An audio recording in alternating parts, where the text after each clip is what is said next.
あとね、牛肉は食べれなくなったな。なんか急に牛肉のステーキみたい、ステーキとか全然食べれなくなった。豚肉とか鶏肉はまだ全然いけたんですけど、なんか知らないけど牛肉の匂いが苦手だったのかな。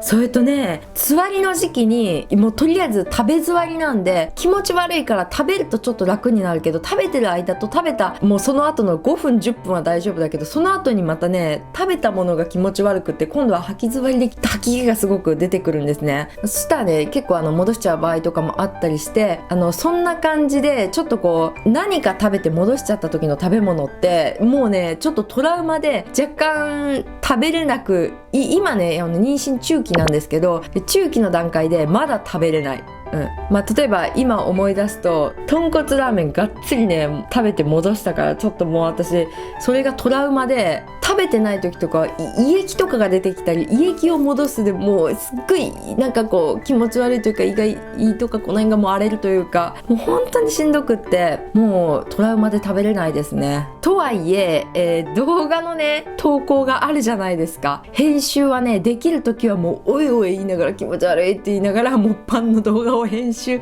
してたけど、本当にギリだった。もうでもそれで時間が経つのはありがたいなと思ったけど、本当にしんどくって、それでも編集は頑張ってやって動画投稿してって、でもいい加減ピークで本当に無理になった時は知り合いに頼んでただから私編集してなかった。途中ねちょっと動画の編集方法が変わったなと思った時があったかもしれないんですけど、ある程度簡単にカット作業とかいろいろ全部してもらって、最後のチェックみたいなのとかちょこっと修正とか私がしてみたいな感じに、編集を任せてた時期が結構あったかなと思います。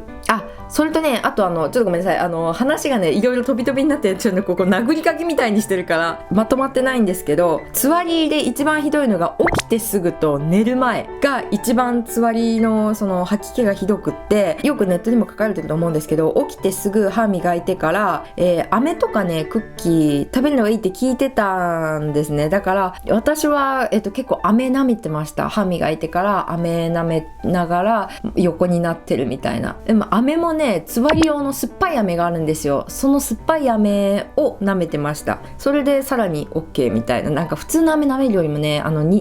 つわり用の飴買った方がいいです、絶対。注文して。でね、あとね、コメントで私の動画のコメントで、つわり中だったんですけど動画もっぱんで助けられましたとかいう話を見たことがねよくあったんですけど、その理由がね私も分かった。私の場合もっぱんじゃなくて、もう ASMR、ただただ ASMR を見て、自分が食べれない分その食べるのを見てちょっと気を紛らわしてたというか、本当にこれね助けられた。私は思ったわ。つわり中はもっぱんとか ASMR すごい役立つ。ただたまにねこう連続再生とかしてたら、なんか肉系とかで牛肉とかが出たらおえってなった、ちょっと牛肉は見たくないみたいな。やっぱり自分が食べれないものは動画で見ると見たくもない感じになってましたね。あとね、一番これ良かったかもしれないね、改善というか対策っていうのが、私家でとにかくベッドでずっと寝てて、もう気持ち悪くなってトイレ行くみたいな、それの繰り返しだったんですけど、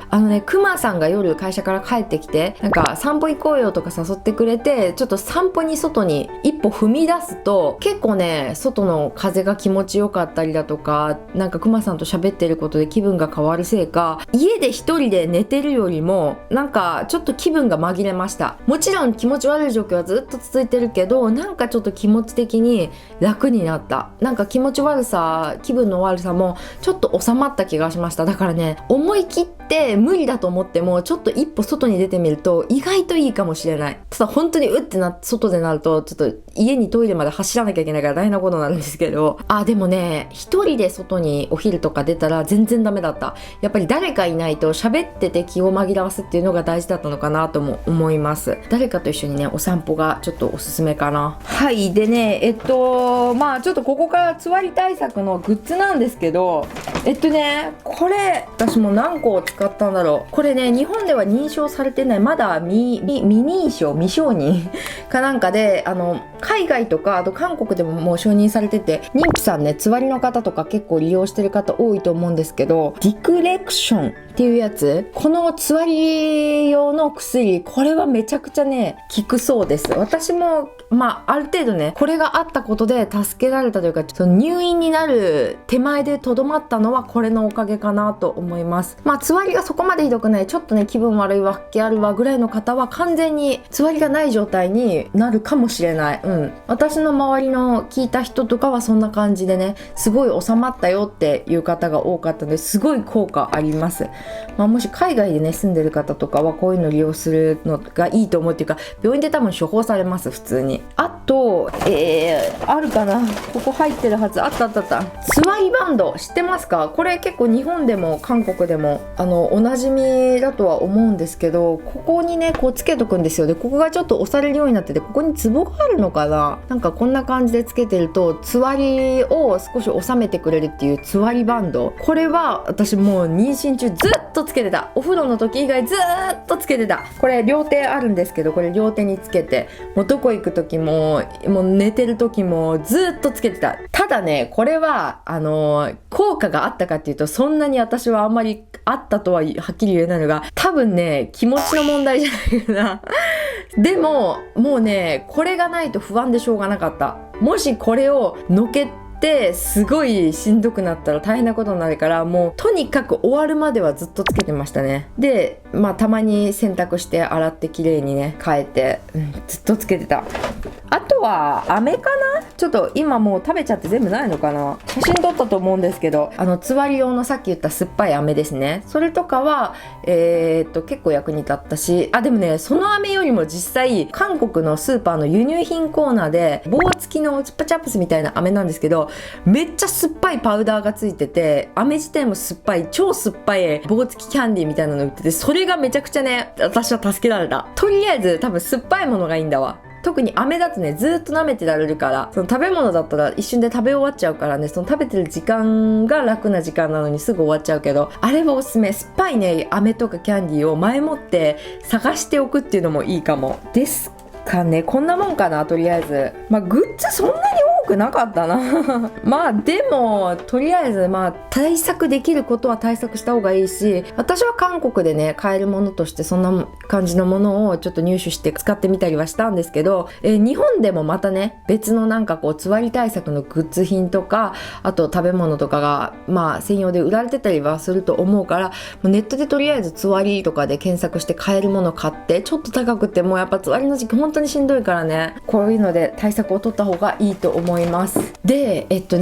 私が思ったのは、もうつわり中普通に働いてる皆さんいらっしゃるじゃないですか。本当に尊敬する。つわりって個人差強いから、しんどくない方はしんどくない人もいっぱいいるんですけど、結構ひどいつわりの人で、それでもやっぱり仕事は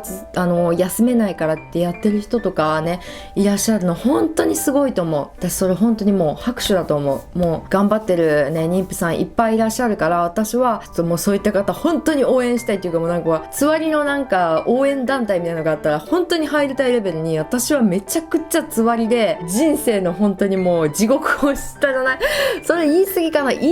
しれないけど、本当にしんどかったから、もう涙出るぐらいしんどかったから、涙が止まらなかった。だから情緒不安定とかになってよく聞いたりするんですよ。なんだろう、生理前のなんかこう症状みたいな感じで情緒不安定でなんかこうすごい悲しくなって落ち込むみたいな場合があるって聞いたんですけど、私それは全くなかった。ただつわりで苦しいからもうしんどいって言って涙出ることはあった。もうとりあえずしんどさがもう精神状態なんてもう二の次というか、気持ちなんてもう自分の気持ちなんてもうゼロだった、無だった。ただ気持ち悪いから吐きそう、苦しい、喉なんかすごい疲れた感じのなんか気持ち悪い状態がずっと続いてるみたいなのを時間を1ヶ月以上過ごしたのかな。つわりがねひどかった方はすごくわかると思います。今ねちょうどつわりで苦しんでるよとかいう方は本当にねもうできる限りの対策をして、今日言ったお話とかも何か参考になる部分があればなとは思います。とにかくね苦しいのわかります。頑張ってください。これね最後にこんなこと言うのもあれなんですけど、ちなみに今ねちょっと子供考えててでもつわり怖いなって思う方、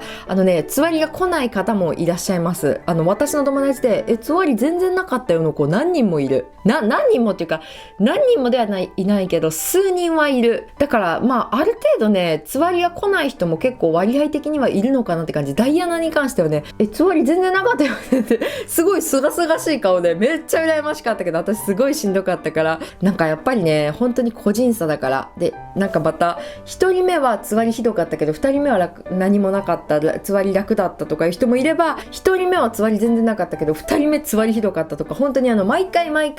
同じ人でも出産のたびにねつわりの症状って違うらしいので、多分赤ちゃんによるのかよくわかんないんですけど、なんでねまたなんかそのつわり私今回しんどかったんですけど、またもしね2人目ってなったらその時はもしかしたらつわりが楽になることをちょっと祈りたいなと思うぐらい、ちょっとね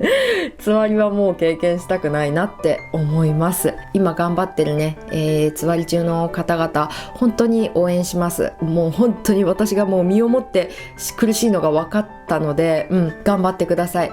時間はねすごく長く感じるかもしれないけど絶対、つわりが明ける時期は来るので、もちろんねもうこれを言うのも酷なんですけど、私が聞いた話ではその出産まで続く人もいるとは聞いたけど、それは本当に稀なケースだそうなので、大体の人が、15週とか16週あたりでも完全に終わってるパターンが多いので、ちょっと自分長いなって思っても諦めずに、待ってみてください。本当にある日急につわりがつわりないよねみたいな時が来るから、私は徐々にだったんですけど徐々につわりが終わったんです。である日もうそういやつわりないなみたいなのにある日突然気づくっていうそういうパターンだったので、苦しいつわりの後ってねすっごい気分が晴れるんですよ。ですごいちょっと活発というか活動的になるというか、なんかちょっと外外食行きたいとか、ちょっとくまちあれ食べようよみんなで家で鍋しようよみたいな感じの気持ちになるぐらい、本当にねつわりが明けるともう気分もパーってなるから、それ言う方結構多いから、それを楽しみにというか、赤ちゃんのねまた毎回のエコー映像を見に行くのもすごい励みになると思うので、そういうのもね励みにしつつ頑張ってください。絶対時間は経つから。終わらないつわりはない。以上、とぎもちのつわりについての動画でした。